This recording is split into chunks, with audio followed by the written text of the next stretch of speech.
नमस्कार, मी भक्ती वसे. आपले जीए या चॅनलमध्ये आपणा सर्वांचे मनपूर्वक स्वागत. जीए कुलकर्णी यांच्या पॉप्युलर प्रकाशनने प्रकाशित केलेल्या पारवा या कथासंग्रहातील निरोप ही कथा मी सादर करीत आहे. निरोप. साऱ्या घराभोवती सूज चढल्याप्रमाणे अंधार चिकटला होता. एका खोलीत मात्र दिवा ठसठसणाऱ्या वेदनेप्रमाणे वाऱ्यात किंचित हेलकावत होता. कसला तरी पंखांचा एक किडा गोल गोल फिरून त्यावर बसण्याचा प्रयत्न करत होता. पण तापलेली काच पायाला लागली की तो एकदम कोसळत असे. आतील झळझळीत रेषेची मोहिनी त्याला दूर करवत नव्हती. नुकत्याच भाजलेल्या पायांची त्याला आठवण नव्हती. अनुभवापासून काही सुद्धा न शिकण्याची देणगी असलेल्या आयुष्यात जो क्षणचुंबी बेफाटपणा असतो तो त्याच्या पंखात सतत थरथरत होता. खोलीत एका बाजूला भिंतीच्या अगदी सांद्रीत आई अंग दुमडून झोपली होती. तिच्या उशाशी रात्री वाचून झाल्यावर ठेवलेली कडा बोंद्री झालेली जुनी शिवलीलामृताची पोथी होती. बाजूलाच इझी चेअरवर नानू कुस्करलेल्या श्रांत चेहऱ्याने अस्वस्थपणे झोपला होता. छातीवर ठेवलेले उघडे मासिक केव्हाच खुर्चीवरून खाली घसरले होते. समोरच्या भिंतीला लागून विजूचे अंथरूण होते. गळ्यापर्यंत चादर ओढून ती निश्चित गारठलेली पडली होती. मुठीत घेऊन ठिकठिकाणी दाबल्याप्रमाणे दिसणारा तिचा ओलसर तवंगलेला चेहरा काही वेळा इकडून तिकडे हले. एवढीच तिची हालचाल. आजूबाजूला 2-4 औषधांच्या बाटल्या, एक चिकट दिसणारी बशी आणि पुड्या दिल्यानंतर रिकामे पडलेले छोटे चौकोनी कागद. एखाद्या चित्रावर कुणीतरी हळूहळू पडदा सरकवीत असल्याप्रमाणे कुंद आजारी वातावरण त्या खोलीत भरून राहिले होते. त्या बेभान किड्याला आपल्या जाळ्यात ओढण्याचा प्रयत्न करीत होते. नानूला आजही रात्रभर विजूपाशी बसायचे होते. वेळच्या वेळी औषध द्यायचे होते. मूल पाळण्यात रडू लागले की आईला उठवायचे होते. त्या मुलाला उचलणे देखील त्याला कधी जमले नाही. त्याच्या मऊ अंगात बोटे रुतली की त्यांच्या दाबाने त्याचा सारा आकार पार बदलून जातो की काय अशी बावळट पुरुषी भीती नानूला वाटे. प्रथम थोडा वेळ ताठरलेल्या डोळ्यांनी त्याने मासिक वाचायचा प्रयत्न केला, पण नंतर नकळतच त्याच्या पापण्या मिटू लागल्या होत्या. थोडा वेळ तो उगाचच येरझारा घालू लागला. जागरणाने पापण्याच्या कडा जळत होत्या. त्यांचे लाल ओरखडे मनाला चिकटलेल्या विषण्णतेवर उमटत होते. पण झोप काही केल्या झटकता येईना. विजूकडे तर चुकूनही नजर जाताच तो दचकत असे. तिच्याकडे त्याला अगदी पाहावे ना. प्रेमाने लावलेले झाड उन्मळून त्याची मुळे उघड्यावर पडावी त्याप्रमाणे विजू अंथरुणावर पडली होती. इतक्या आतड्याने आपण या एकुलत्या बहिणीला वाढवले. इतक्या दिवसांनी तिच्या संसाराला फूल आले आणि आता मात्र. पण त्यानंतरचा विचार मात्र त्याला असह्य वाटे. तो स्पष्ट बोलता होत नसे. अंधारातूनच केसाळ हातांनी तो स्पर्श करीत असे. नानूने आपल्या चेहऱ्यावरून हात फिरवला आणि बोटे पसरून क्षणभर डोळ्यांसमोर धरली. जणू त्याला म्हणायचे होते, या आपल्या हातांना यश नाही हेच खरे. मूल कडेवर घेऊन विजू एकदा आपल्या घरी गेली असती तर निदान ती तरी सुखी आहे याची आपल्याला ऊब मिळाली असती. आपला संसार विस्कटला. नारायणाने तर. पण नारायणाची आठवण अलगद बसलेल्या मनात एकदम रुतल्याप्रमाणे नानू दचकला. तो खुर्चीवर येऊन बसला. वेळ घालवण्यासाठी तो त्या दिव्याभोवती अविरत नाचणाऱ्या किड्याकडे विमनस्कपणे पाहू लागला. पण त्याच्या पापण्या जडावल्या. मानेवरचा ताबा सुटू लागला आणि शेवटी मान खांद्यावर टेकून अवघडल्या स्थितीतच तो झोपला. बाहेर आता पावसाची झिमझिम सुरू झाली. इतका वेळ मुंगे आल्याप्रमाणे वाटणारे आभाळ ओले ओले झाले. घरावर खडे टाकल्याप्रमाणे प्रथम टपोरे थेंब मधून मधून पडले. अंगणातील चाफ्याच्या झाडावरील लालसर धुळीत ओघळणाऱ्या थेंबांच्या रेघोट्या उमटल्या. सीताफळीवरील दाट हिरवी एवढीशी पाने तेवढ्यानेही भिजली. आणि आताच कुठे गोलाई धरू लागलेले एक लहानसे फळ आता तुटून खाली पडते की काय अशा वेगाने थरथरू लागले. पहिल्या बुजऱ्या शिंतोड्यांनंतर थेंब आणि मोठ्या धारा आता कोसळू लागल्या. आता चाफ्याचे झाड स्वच्छ धुतल्याप्रमाणे ताजे तवाने उभे राहिले आणि त्याची ओलसर पाने रस्त्यावरील दिव्याच्या प्रकाशात उजळ रेशमी चमकू लागली. डांबरी रस्त्याचा पट्टा काळ्या रिबीनप्रमाणे ठिकठिकाणी झळझळीत दिसू लागला आणि पाटीवरील गिजबिज करावी तशा त्यावर दिव्यांच्या प्रतिबिंबांच्या वेड्या वाकड्या रेषा दिसू लागल्या.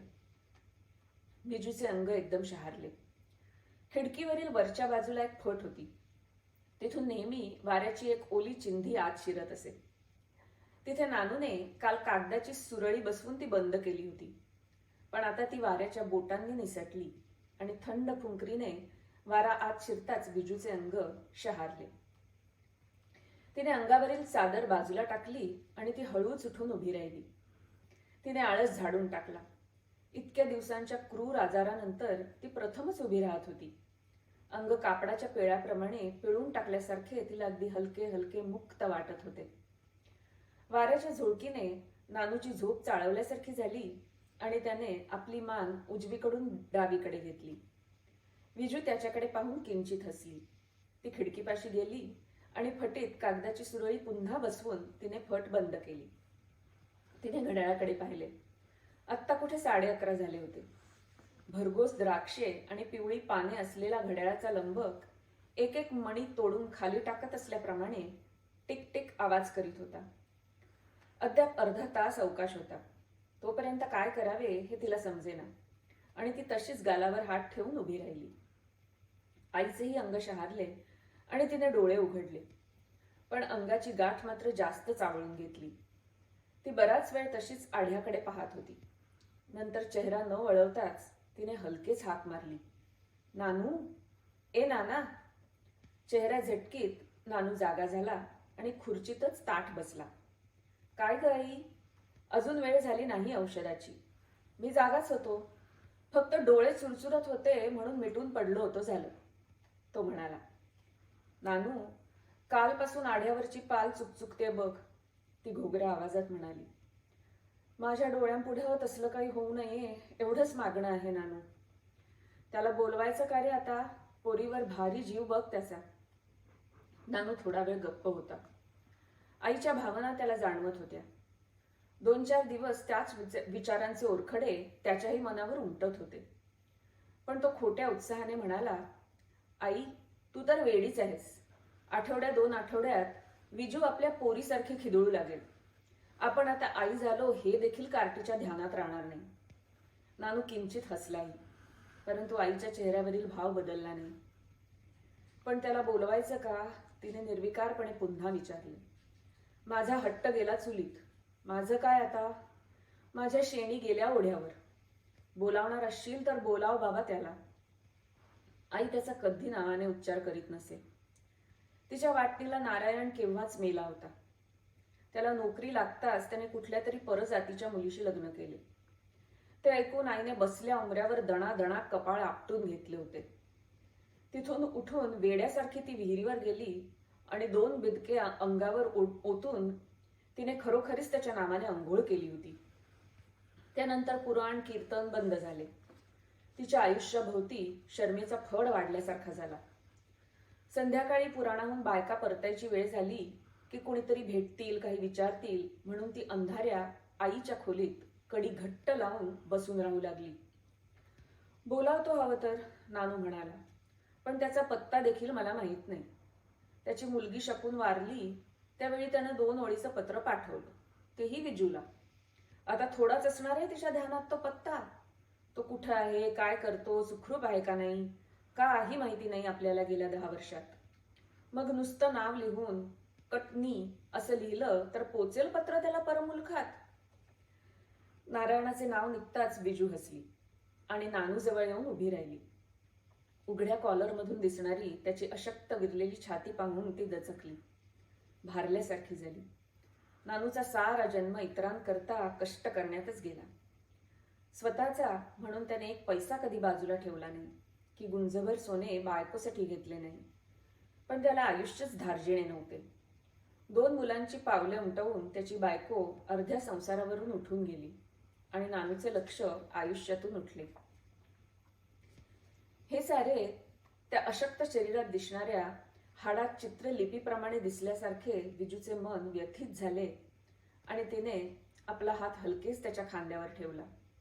पण तिला पुन्हा नारायणाची आठवण झाली आणि हसून तिने चुटकी वाजवली. नानू, खरंच बोलाव रे त्याला, ती म्हणाली. किती दिवस झाले त्याला भेटून. लग्नानंतर त्याचं अवघं एक पत्र आलं, पण त्यावर सुद्धा पत्ता नव्हता बरं का. पण त्याच्या कोणत्या तरी मित्राला माहीत आहे का पहा ना जरा. मला आता काही सुद्धा होणार नाही, पण मला एकदा त्याला भेटायचंय रे. इतक्या वर्षात अगदी बदलून गेला असेल नाही. नानू काहीच बोलला नाही. तो खुर्चीत रेलून बसला आणि त्याने डोळे मिटले. आईच्या डोळ्यावरही झापड चढली. झोपू द्या बिचाऱ्यांना, अशा नजरेने त्यांच्याकडे पाहत थोडा वेळ विजू तिथेच उभी राहिली. आईचे केस आता मूठभर राहिले होते व ते पांढरे सुद्धा झाले होते. ती इतकी प्रेमळ, पिकलेल्या रसरशीत उंबरासारखी, पण नारायणाच्या बाबतीतच ती अशी वाळलेल्या ओंडक्यासारखी कशी झाली. एकदा दारासमोरच कृष्णा गुराख्याने गाईच्या पाठीत काठी हाणली. ती खट्ट दिशी तिच्या पाठीच्या हाडावरच बसली, तर आईसारखी 2 दिवस हळहळत होती. पण पोटच्या मुलाच्या बाबतीत मात्र तिने गेल्या 10-12 वर्षात तो जिवंत आहे की मेला आहे याची कोरडी चौकशी देखील केली नव्हती.